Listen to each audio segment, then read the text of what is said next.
सब के बीच में उपस्थित इस ग्राम पंचायत के सरपंच और सरपंच प्रतिनिधि भाई भगवानाराम जी पावड़िया, आज के मुख्य अतिथि आदरणीय गजाधर जी शर्मा जी, यहाँ के पूर्व प्राचार्य आदरणीय हुकवेचंद जी शर्मा जी, पंचायत समिति सदस्य महेंद्र सिंह जी, प्रधानाचार्य जी, युवा ओजस्वी वक्ता जुझारू साहसी भाई हरवीर जी जाखड़, इस विद्यालय में चार चांद लगाने वाले भामाशाह ओकार जी, ताखर जी और भी जिन्होंने यहाँ खूब सारा सहयोग किया, ऐसे सभी सम्मानित भामाशाह। और इस विद्यालय में हम सब बालकों को सुयोग्य और देशभक्त जीवन में सफल होने वाले नागरिक के रूप में हम सबको तैयार करने वाले हमारे सभी गुरुजन साथी, गांव से पधारे हुए सभी अभिभावकगण और आत्मीय भैया बहनों, एक बार हम सब भैया बहन आज जो यहाँ मंच पर जो प्रतिभाएं सम्मानित हुई, जिन बाल कलाकारों ने अपनी प्रस्तुतियां दी, जिन भामाशाहों ने इस विद्यालय में सहयोग किया, उन सब के लिए एक बार जोरदार ताली बजाकर उनका स्वागत करते हैं। सबसे पहले स्वतंत्रता दिवस की आप सबको बहुत बहुत हार्दिक शुभकामनाएं। कोई भी देश स्वतंत्र जब होता है, असंख्य युवाओं के बलिदान के परिणाम स्वरूप स्वतंत्रता मिलती है। हम सौभाग्यशाली हैं कि हम स्वतंत्र देश में खुले आसमान में हम श्वास ले रहे हैं, और इसलिए इस अवसर पर मैं उन असंख्य अनाम शहीदों को नमन करना चाहूंगा कि जिनके त्याग और बलिदान के परिणाम स्वरूप हमको आजादी मिली। ऐसे सभी शहीदों को मैं इस अवसर पर नमन करता हूं। आजादी के 77 साल बाद भी हम सब लोग निरंतर प्रगति करते हुए हमारा देश आज दुनिया में कीर्तिमान स्थापित कर रहा है। जीवन के हर क्षेत्र में, चाहे वह उद्योग हो, चाहे व्यापार हो, चाहे कला शिल्प विज्ञान रसायन गणित, हर क्षेत्र में हमारा देश प्रगति कर रहा है।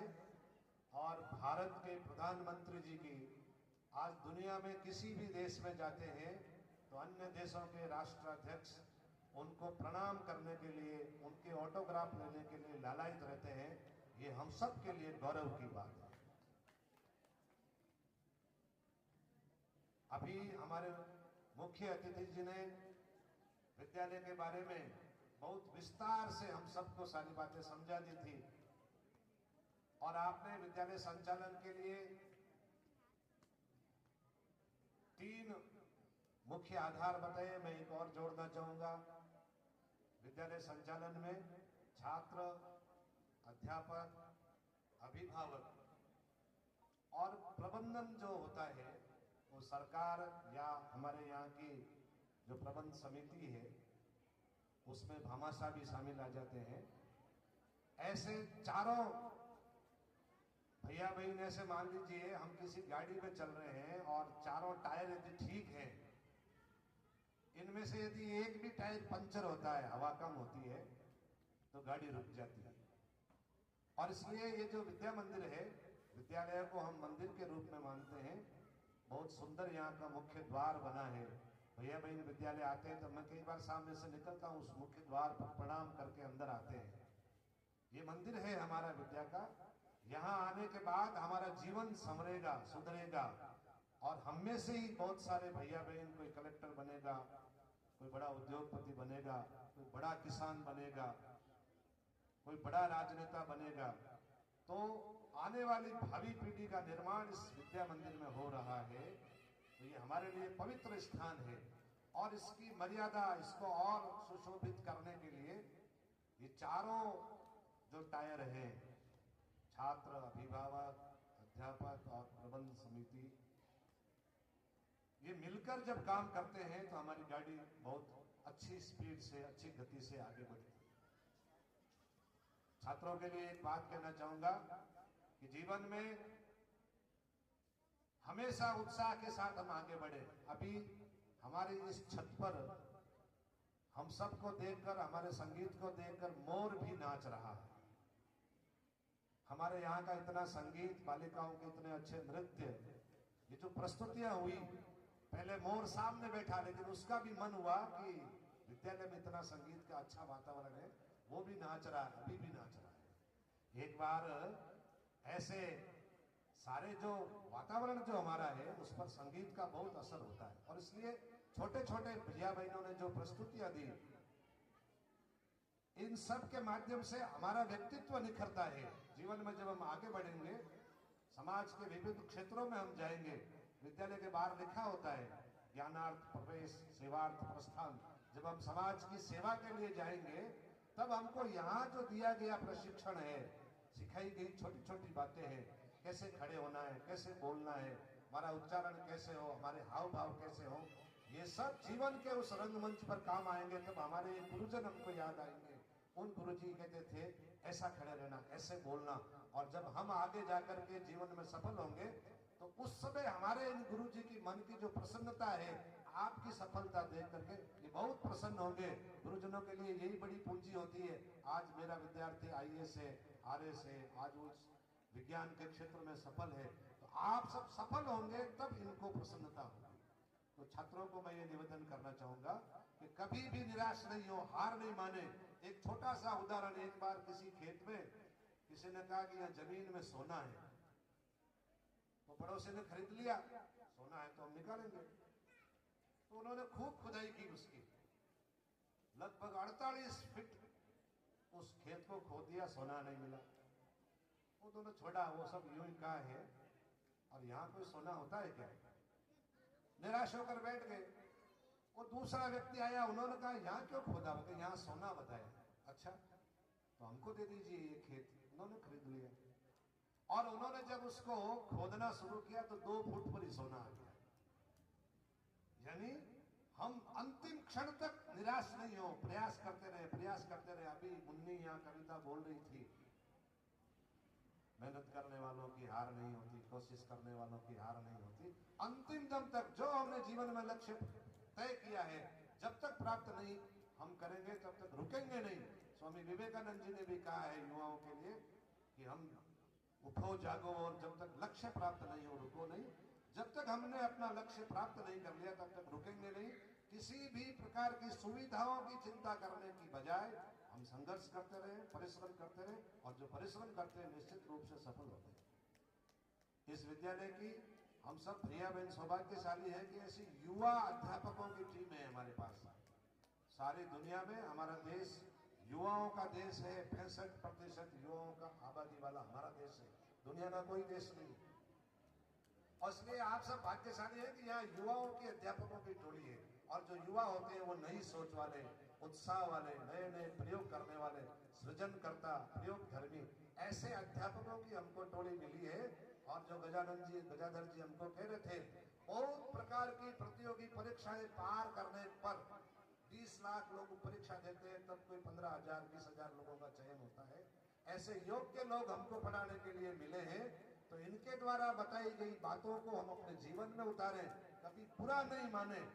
वो कुछ भी टोकते हैं तो हमारे भले के लिए टोकते हैं, हमको अच्छा देखने के लिए टोकते हैं। इसलिए हम उनसे प्रेरणा लेकर, उनको सीख करके जीवन में उतार कर हम आगे बढ़े। और अभिभावकों से भी मैं निवेदन करना चाहूंगा कि समय समय पर विद्यालय आए, यहाँ की व्यवस्थाएं देखें, अपने बालकों को संभालें। अभी लक्ष्मी और लक्ष्मी की बहन सहित कोमल दोनों अपनी अपनी कक्षा में टॉपर रही है, एक ही घर की दोनों बहनें। हमारे ही विद्यालय के हमारे ही साथ खेलने कूदने वाली बहनें जब 95% 94% ला सकती है तो हम क्यों नहीं ला सकते? तो अभिभावक कृपया इस ओर ध्यान दें, समय समय पर विद्यालय में आए, बालकों की पढ़ाई की सार संभाल करें, उनको किस चीज की आवश्यकता है, किस विषय में कमजोर है, अध्यापकों से चर्चा करें। और जब आप निरंतर विद्यालय आना शुरू होंगे तो फिर किसी अध्यापक ने किसी बालक को दंड दिया है, सजा दी है, 10 उठक बैठक निकलवा दी है, तो आपके समझ में आएगा कि इसने कोई गलती की है, इसके कहीं न कहीं कमी कसर रही है, इसको और आगे बढ़ाने की चिंता गुरुजी को है। तब आप भी विद्यालय का सहयोग करने के लिए जब आएंगे तो हमारा बालक आगे बढ़ेगा। अभिभावक विद्यालय के प्रति अपनी जिम्मेदारी निभाएं और जहां आवश्यकता होती है उसका सहयोग करें। विद्यालय का वो भौतिक संसाधन हो सकते हैं, मानवीय संसाधन हो सकते हैं, और जो मैनेजमेंट के लोग हैं वे समीक्षा करें।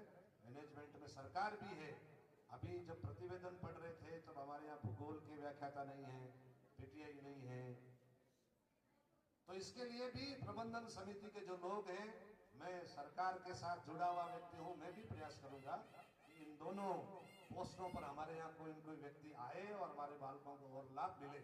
अभी भाई वीरेंद्र जी तिवारी मेरे को कह रहे थे कि यहाँ एग्रीकल्चर का सब्जेक्ट हो जाए, तो मैं निवेदन करूंगा स्टाफ के और प्रधानाचार्य जी से कि एग्रीकल्चर विषय खोलने के लिए भी हम प्रक्रिया बढ़ाएं।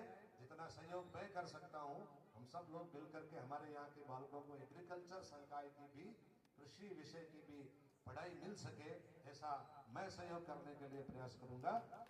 और अध्यापक साथियों को भी मैं निवेदन करना चाहूंगा कि आप भी, ये बहुत कम विद्यालय है ऐसे जहाँ एक ड्रेस में अध्यापक दिखते हैं, बेंजियां भी एक प्रकार की साड़ी में दिखती है, यहाँ बैठे हुए भैया बहनों में भी कोई भी बिना विद्यालय वेश का नहीं है, तो ये ऐसे कम विद्यालय देखने को मिलते हैं। आप सब भैया बहनों को और आचार्यों को, अध्यापकों को मैं बहुत बहुत शुभकामनाएं देता हूँ। और मुझे भी यहाँ बुला करके जो मान सम्मान दिया उसके लिए भी, चूंकि मैं शिक्षा से जुड़ा हुआ हूँ, हरवीर जी ने बहुत आग्रह किया, मैंने मना भी किया, मैंने कहा डीडवाना शहर में बहुत सारे कार्यक्रम है, बड़े कार्यक्रम है, इन्होंने कहा नहीं आप शिक्षा से जुड़े हो इसलिए बुला रहे हैं। तो मैं बालकों और अध्यापकों से मिलने का लालच छोड़ नहीं सका, आपके निवेदन को मैं मना नहीं कर सका, आपके बीच में आया, मुझे यहाँ बोलने का और मान सम्मान दिया, उसके लिए मैं आपका बहुत बहुत आभार धन्यवाद प्रकट करता हूँ। पुनः आप सबके जीवन में सफल होने की मंगल कामनाएं करते हुए, और फिर से हमारा यह देश दुनिया का नेतृत्व करे, विश्व गुरु के सिंहासन पर हमारी ये भारत माता बैठे, ऐसे निवेदन के साथ राष्ट्रभक्ति ले हृदय में हो खड़ा यदि देश सारा, संकटों पर मात कर यह राष्ट्र विजयी हो हमारा, राष्ट्र विजयी हो हमारे। बहुत बहुत धन्यवाद। जय हिंद, जय भारत।